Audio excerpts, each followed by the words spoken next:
All right, here we go, peeps. We gotta get through these. If we get through these three problems, we can do some homework. Questions that you have. We gotta get through these three. So, the directions say verify, okay? We know what that means.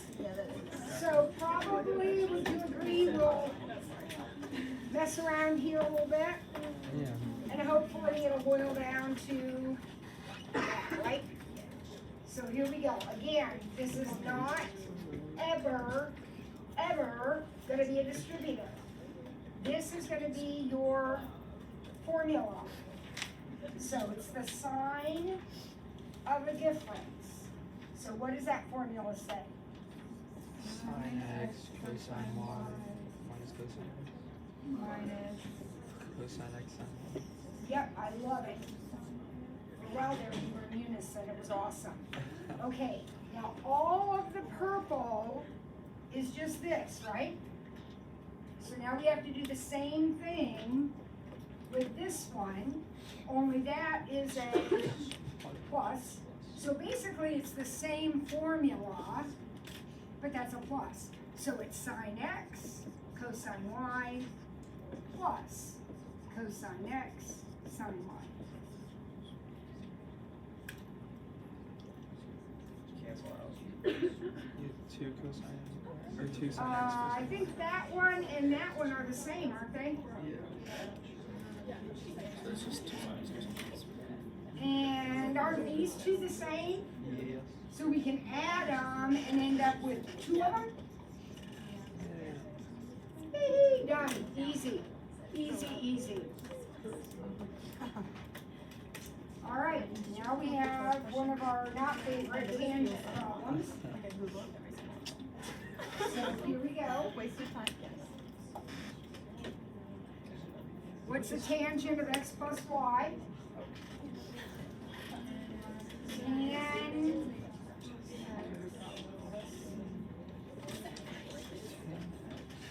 tan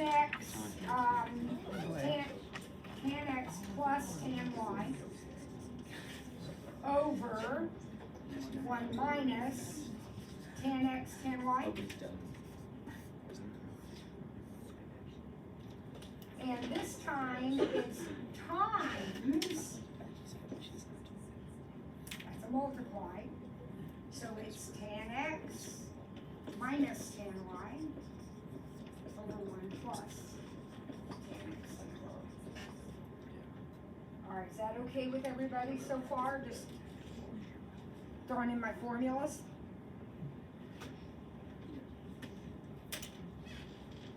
Now, I want you to think about multiplying these two fractions.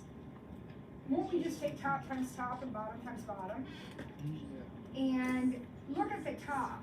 Tan x plus tan y, tan x minus tan y. Isn't that like the difference of squares? If you FOIL that, aren't the outside and inside going to go away and you're just going to be left with this? If you FOIL these two? If you don't believe me, go ahead and FOIL it out and see what happens. You will. You'll lose those middle 2 terms. Now, what happens on the bottom? Same thing. So I'm only going to be left with 1 minus these 2 times each other, which is tan squared, tan squared. Wow, these 2 problems are pretty darn easy, you have to admit. They look horrible. Whip those out at supper tonight and impress your parents. I think your genius is that's pretty easy.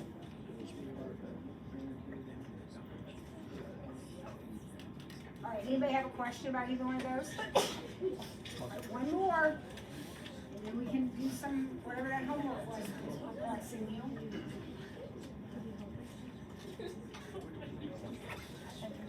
All right, what's going on in this last problem?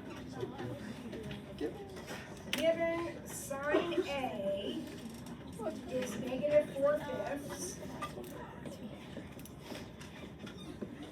A is there, I know that's why I'm kind of and tan B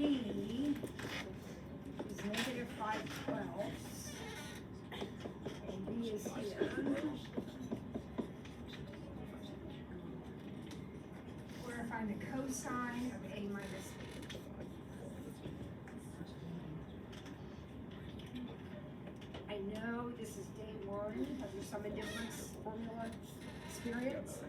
But when you see cosine A minus B, what pops into your head? A formula. And the formula is cosine A times cosine B cosine B plus plus sine A. sine A sine B. So that's going to be your starting point. And one of the very first problems we did today, we had a setup like this, and we said, okay, now we have to plug in 4 numbers. Remember that? We were plugging in like root 3 over 2 and stuff like that. Now the numbers we're going to plug in are the sine and cosine of A and B. So let's take a look at angle A. Obviously it's not a 30, 60, 90 or something, but we do know that it's in quadrant 3, and we do know that its sine is -4/5. Would you agree with that? So doing the Pythagorean theorem, or maybe just knowing this one, what is that third side? -3. Now, this is A. Can I fill in the cosine? What's the cosine of A? -3/5. And the sine of A we knew was -4/5. All right, let's do the same thing with B. Where is B? What quadrant?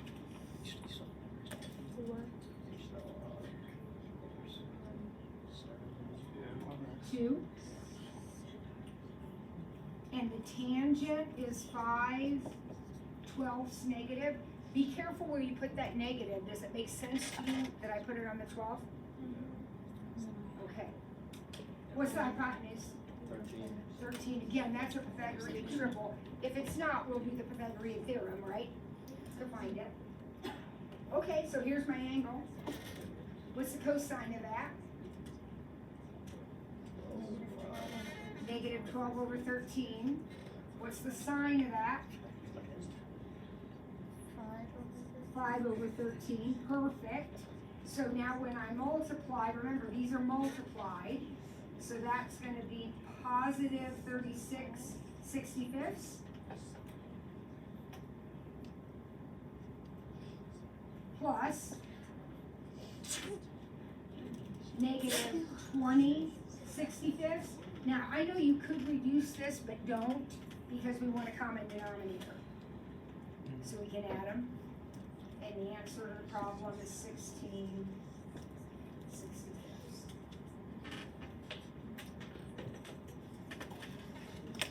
One of the coolest things you've ever done in your life. That homework is due on Wednesday. Yeah. Did you want me to? No, I just. All right? So who had a question then about a homework problem? And I don't care, we can look at the 5-3 or the 5-2. If some of you have been looking at the 5-3, I know some of you looked ahead.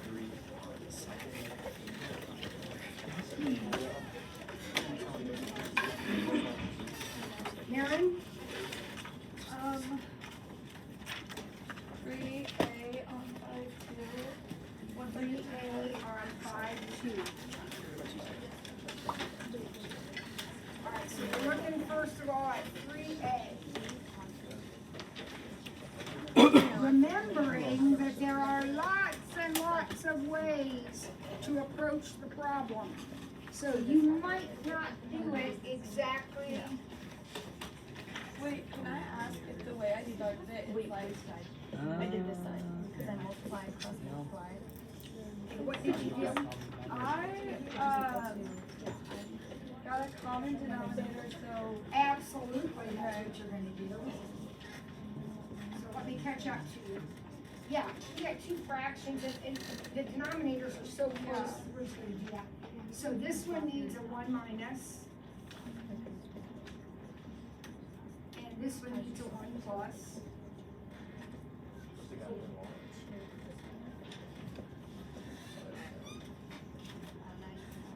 Okay, so you've got, I'm gonna go ahead and distribute here, Maren. So I have cosine minus sine cosine, Yeah.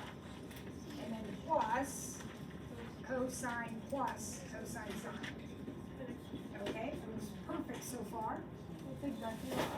And then I got 2 cosine. Yeah, because these cancel. So we have 2 cosine over foiling 1 minus sine squared. Yeah. I had that. What's 1 minus sine squared? Cosine squared. Why am I doing this problem? Well, because I keep getting stuck. I don't know how to get to secant. Okay, stop. One of the cosines is going to cancel, right?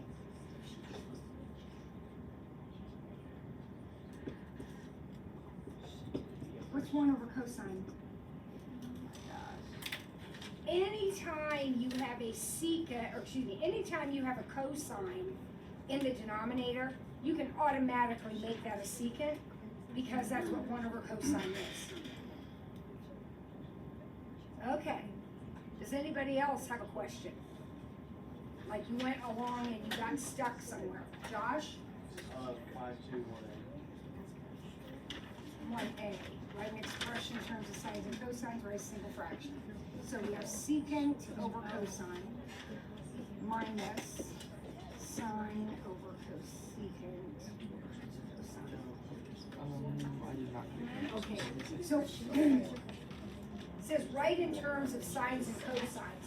So this goes on with what I just got done saying. If I have a secant on top, that's going to be the same as a cosine in the bottom. So I'm going to rewrite this as 1 over cosine squared. And then likewise, a cosecant on the bottom is a sine on the top, so that's sine squared over cosine squared. Now, it's all in terms of sines and cosines, which was the first task. Now, they happen to have a common denominator, and what do I know about 1 minus sine squared? So I have cosine squared over cosine squared. So this guy just simplifies down to 1. Oh, it's 2. Oh, wait, no, You gotta read it. All right, who else found something? Did you do on the back C? Of 5.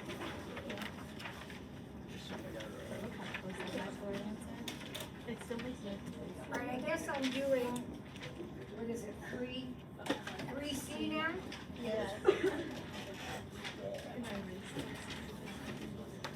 So I'm gonna start the same way that Marin started her problem. I'm just gonna go ahead and get a common denominator. Yeah, you're right, that's what's great. Okay, so my common denominator is gonna be 1 minus cosine times sine. So this one needs another sine, so it's gonna be sine squared.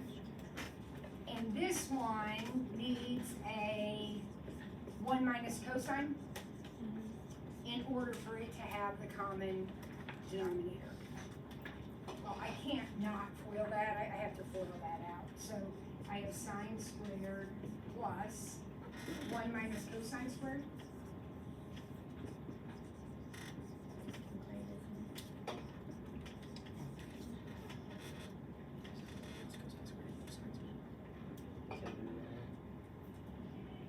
I know what I'm tempted to do, but I'm not going to. I'm gonna fight the temptation. I'm gonna change this guy To a cosine. A negative cosine. cosine. No, it's not a negative cosine, it's 1 minus cosine squared.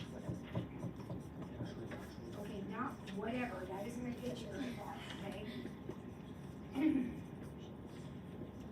And the reason I wanna do that is, I got cosines in my answer, and I need something to cancel. I do need to get something to remove some of this. So I got 2 minus 2 cosine squared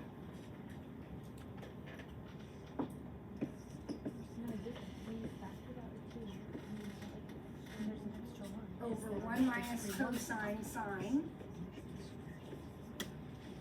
Now, you want to take a 2 out of that top. And then what can I do with 1 minus cosine squared? Now I know one thing I can do is change it into a sine squared, but not that. Just cancel the bottom. Now, it won't cancel right now. I have to factor first. We always have to factor before we cancel. Okay? Look at me. Factor before we cancel. So 2, 1 minus, 1 plus, over 1 minus. And that's what we wanted to end up with. Okay, so what makes this problem, I think, at all hard is when, right here at this point, you're just dying to change that into a sine squared. Probably not the best idea.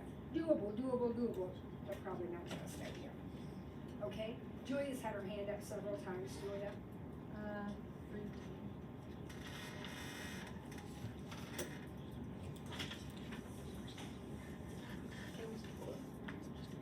What do we notice about the top? We need to notice something about the top. It's the It factors.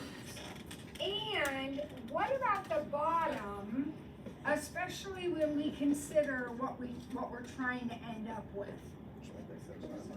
What should I do with sine squared? 1 minus cosine squared. Because I need to have cosines in my answer. Right? Now, you just told me the top factors, and you are right. How does it factor? 1 minus and 1 plus something. Be minus 4 plus 1 cosine. Does that work out for me? Yeah. Over 1 minus 1 plus. And there we go. Hurry up.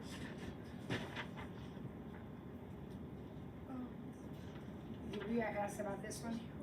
No. Okay. Should do 1B. 1B.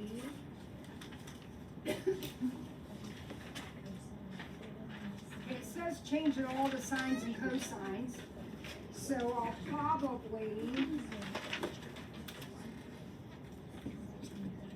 start by changing my cotangent into cosine over sine,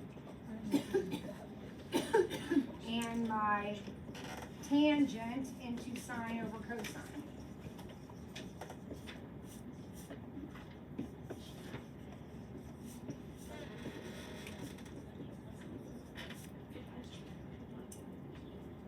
Oh, is that the whole thing? That's the whole thing. Directions say, change into sines and cosines, express your answer as a single fraction. Yeah, you guys. Back on, I know you already did it, but on 1A, you're saying secant over cosine just equals secant? No, 1 over cosine squared. A secant in the numerator is a cosine in the denominator. Right. So it would be like, you're saying like 1 over cosine times.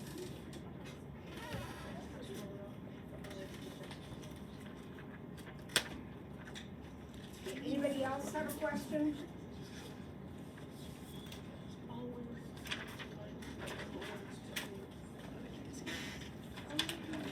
All right, quickly, let's look at 5.3. Let's look at number 2. Get that one cranked out, number 2. So look at what you've got.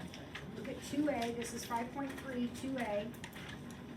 We've got cosine, cosine, minus sine, sine. What is that? Cosine, cosine, minus sine, sine. That's a cosine formula. And is it the add or subtract? It's the add, because it's cosine, cosine, minus sine, sine. What are our two angles? 94 and 17. So that problem A is just a formula for the cosine of 111? Degrees?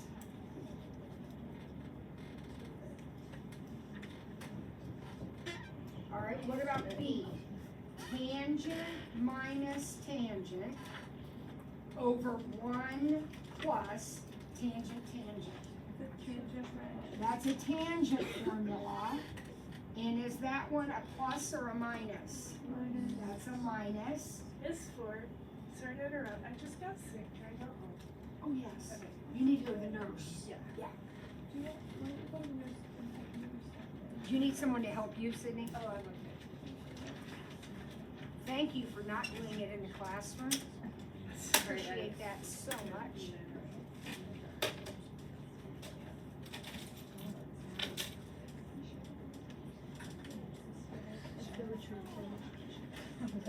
No, there was a flu going around the tree. There was a flu going around. All right, what am I doing? Tangent. Our angles are pi over 5 and pi over 3. They just had to stay.